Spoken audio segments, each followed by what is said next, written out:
friends, it's Christy. Welcome back to my channel. Today I'm going to be making a card using Lawn Fawn's Fangtastic Friends. So I stamped the images I'll be using on Spectrum Noir Ultra Smooth Premium White cardstock with Lawn Fawn Jet Black ink, and I'll be coloring with my Copic markers. So I'm actually creating a bit of a different card today. It's going to be monochromatic, which means that the entire card is going to be in one color tone. This is for our current Lawn Fanatics challenge, and we've done this challenge a few times over the years. So I think this is my third or fourth card doing this over the years. And every time I try to pick a different color tone than something that I've done before. So the very first one I ever did was kind of like aqua blues mixed with some grays. And then I did one in just grays, and then I did another one in kind of like a rusty orange. And so I wanted to do something completely different, but I wanted it to also be in the Halloween theme.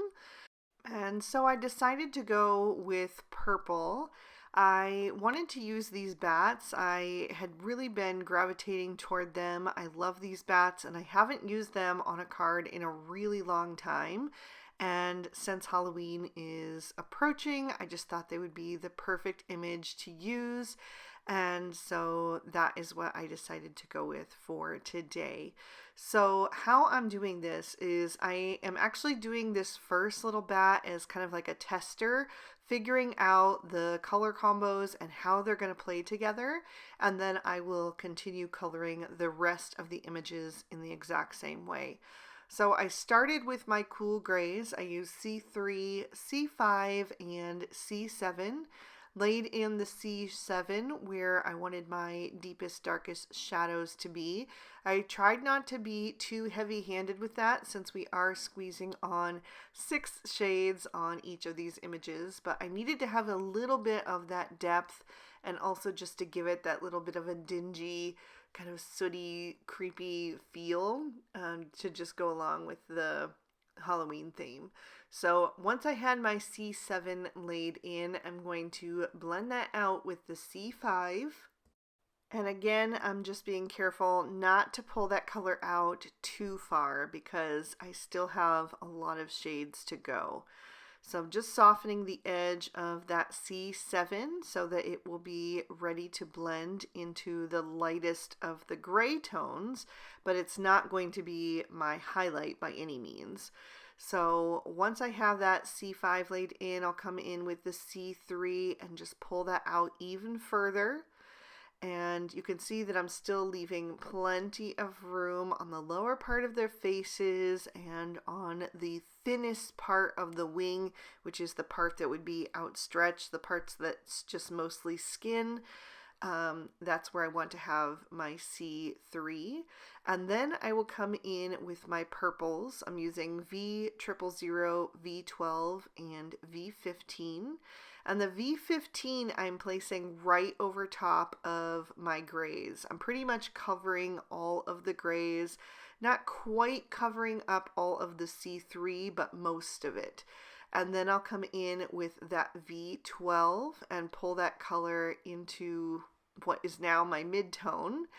And I'm still going to leave a little bit of space on the lower part of the face, the part that's below the fangs or above the fangs on the ones that are upside down.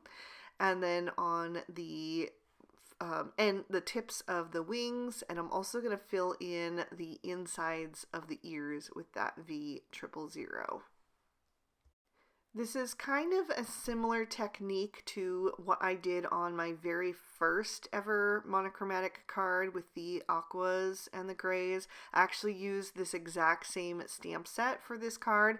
I just reformulated the design into a bit of a different layout and used some of the different bats and things for this card, but yeah, I did something similar by adding in those grays with the blues just to kind of make them look a little bit more you know, ready for Halloween. I didn't want it to be too bright and cheerful. I wanted it to be a little bit more dark thematically.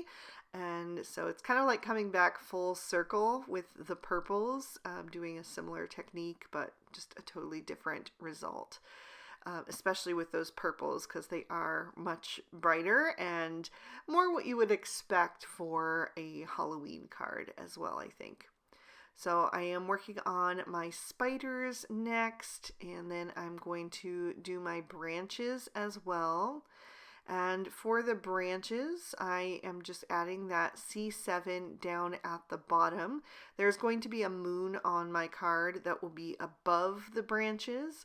So the light would be shining on the tops, and then the shadow would be down at the bottom.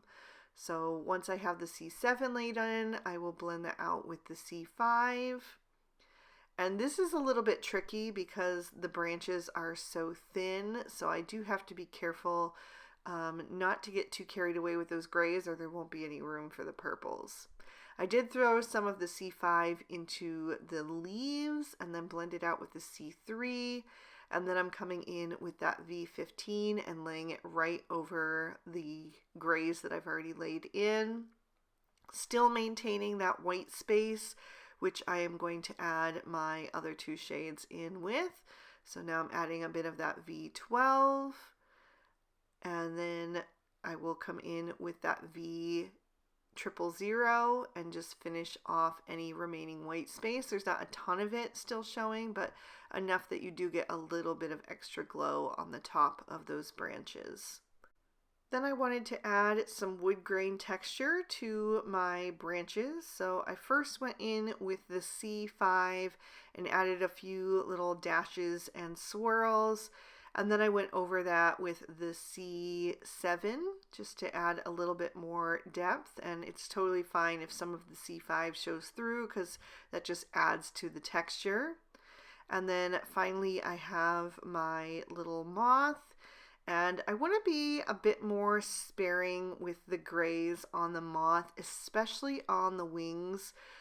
This moth is going to be flying really close to the moon, so I just wanted it to be a little bit lighter and have those wings look a little bit more transparent. So I used extra of the lighter purple shades on that. And then I'm going to come in with a white Sakura Jelly Roll pen and go over the fangs of my bats, because I got a little bit purple with the coloring. It's a little bit hard to make sure you don't cover those up completely. My white gel pen wasn't really working that great for me, so I scribbled it off to the side to get that flowing a bit better, and then just went over all of those little fangs. And then I will grab a black Sakura Jelly Roll pen and I'll go over the eyes of my critters that have their eyes open. So the spiders, the moth, and this one little bat. And I forgot to do the other spider on screen, but I did it off screen later. And then I'll just trim these images out with their matching dies.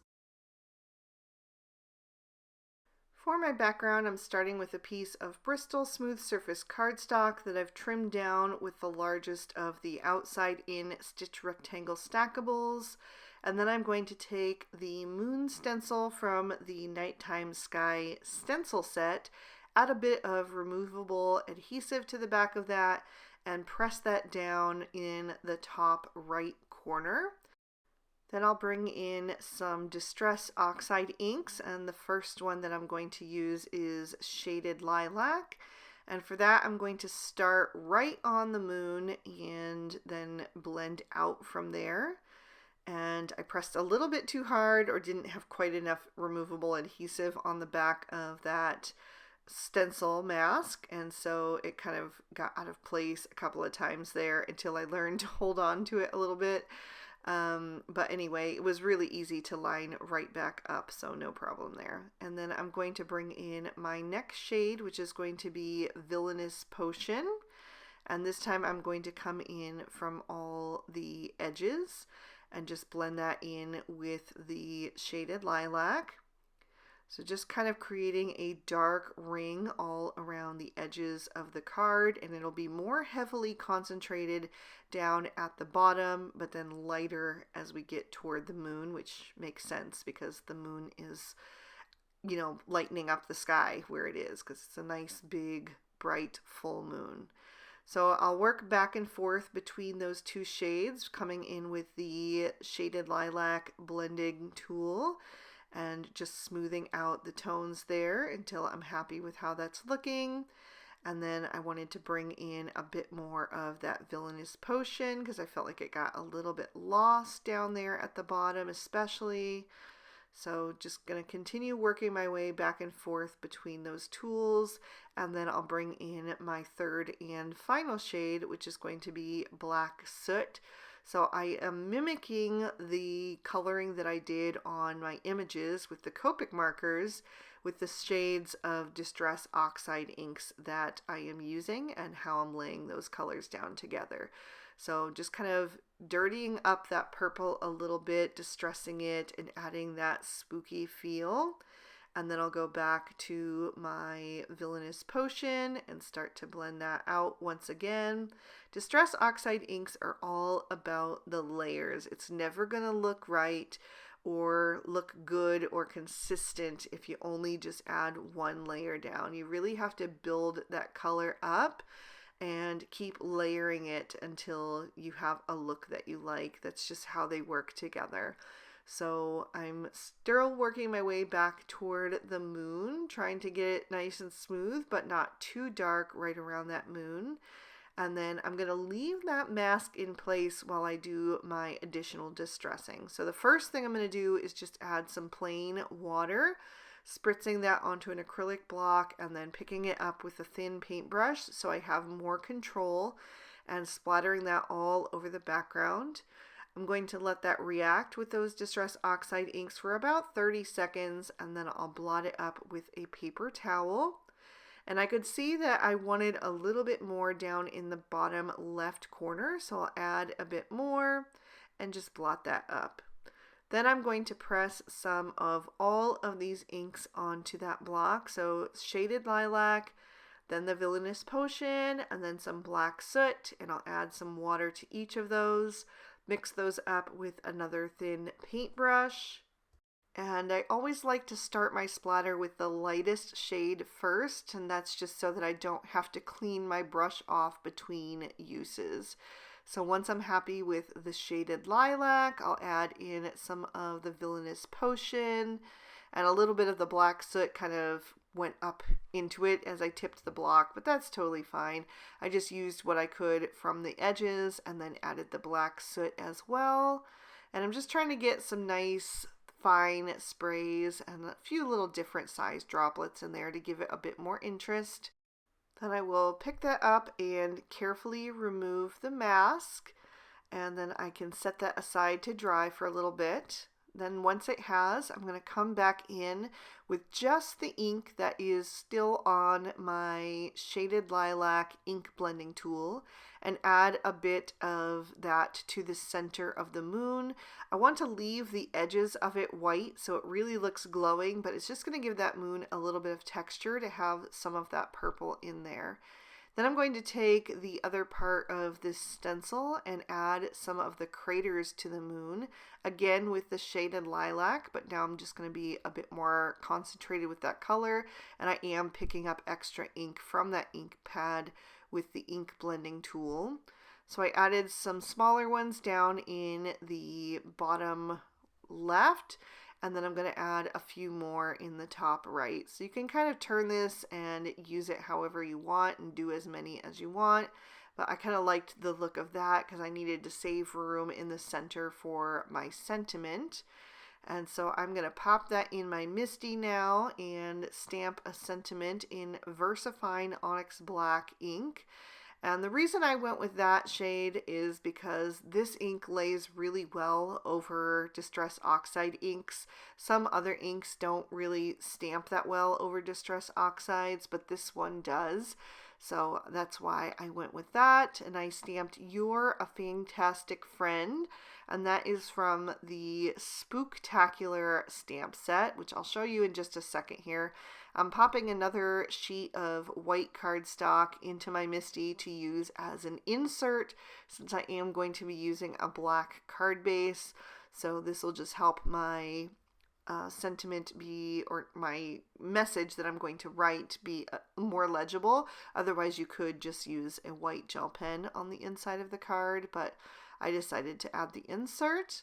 So I am going to glue that to the center of the card on the inside, and because I use that outside in die, it's going to leave a little bit of that black edge showing on the outside, which is really nice because it kind of frames it up and just makes it look a bit more polished. And the same thing with the focal panel on the front of the card. Then I'll bring in my images, and I have added foam tape to the back of all of them to give them some dimension on the card. So I'm going to start with the smaller of the two branches, and I'm going to place that right on the left side of that sentiment, right where the largest part of that sentiment is, to almost point like an arrow toward that sentiment. And then I'm going to frame it in with the larger branch down below it. And then from those branches, I'm going to hang some of my bats. So on the shorter one, I'm going to hang a single bat, and I'll pop a little spider up at the tip of those branches to kind of overlap the moon a little bit and push it back further into the scene, which is what the branches are doing as well. And then on the larger branch, I'm going to add my little couple of hanging bats. And from this branch, I'm also going to add my hanging spider. And I know that I need to trim off some of the string, so I'm just lining it up where I think I want it. I'm not going to cut it yet because I need to make sure that I have this final bat placed correctly before I do. So I'm just figuring out where I want that as far as the top of its ear and the bottom leaf of that branch. I want to make sure there's some space there. So just figuring out and adjusting as needed, moving that spider over just a tiny bit, and then I will trim off that string so that I can tuck it behind that branch and make it look like the spider is hanging from it. So I just lifted that up, tucked it back under to kind of seal that into place. And then I have my little moth, which I am going to stick right up above the A in that sentiment. Then I just needed to add a little bit of glitter to finish off this card. And so I'm going to add some Stardust stickles to each of the leaves on my branches. I am also going to add it to the wings of my moth to make those look a bit sparkly, and to the backs of my spiders, just in that darkest shaded area.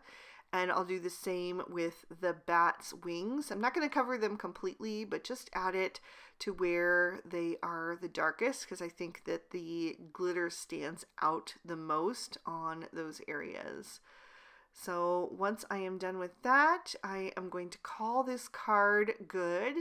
And I think it turned out really interesting. Monochromatic cards are something totally different, and they're really fun to try. So if you haven't done that, definitely come and play with us during this challenge that we've got going on over on the Lawn Fanatics Challenge blog, which I'll have linked down below. So thank you guys so much for watching. I really hope you enjoyed this one. If you did, please be sure to hit that like button and leave me a comment down below. I love to hear from you. Subscribe to my channel if you haven't already, and ring that notification bell if you want to be alerted when I post new videos. All of the products I used will be listed and linked in the description bar below in case you'd like to pick up anything for yourself. And if you'd like to keep watching, here are 2 extra videos I thought you might also enjoy.